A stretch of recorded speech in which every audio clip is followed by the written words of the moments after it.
Hi, I'm Pam from the Birch Cottage blog. In this video tutorial, I would like to show you how to machine embroider on clear vinyl. You will, of course, need an embroidery machine, an embroidery design, a rotary cutter, acrylic ruler, and self-healing mat are convenient to cut. You also need a small pair of scissors and a pair of bent tip embroidery scissors. In addition, that you will need some water-soluble stabilizer, some clear vinyl. I'm using 12 gauge vinyl, and you will need embroidery thread. One thing about the embroidery thread, you will want to have bobbin thread that matches your top thread, so be sure to have those wound before you begin your project.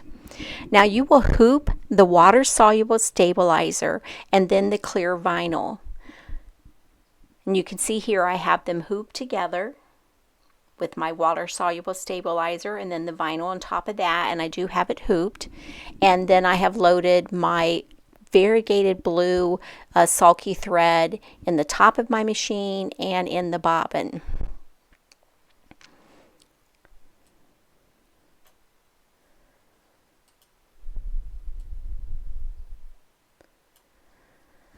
And there's that sulky thread.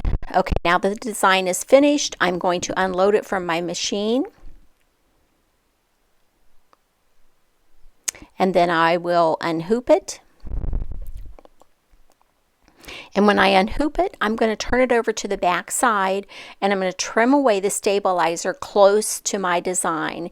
This will just help with the removal of the stabilizer in the next step. So use a small pair of scissors to trim close around this, the design. You're also going to trim away any of the jump threads on the back of the design or any on the front that you may have missed. Once you have those threads all trimmed, then I like to spray it with water and leave it set for about 15 to 30 seconds, and then I will run it under a faucet until that stabilizer is removed. Then I just simply leave it lay out to dry, and then I hoop it in these bamboo embroidery hoops and trim away the vinyl on the back of the hoops with my scissors and attach twine to the screw at the top of the embroidery hoop.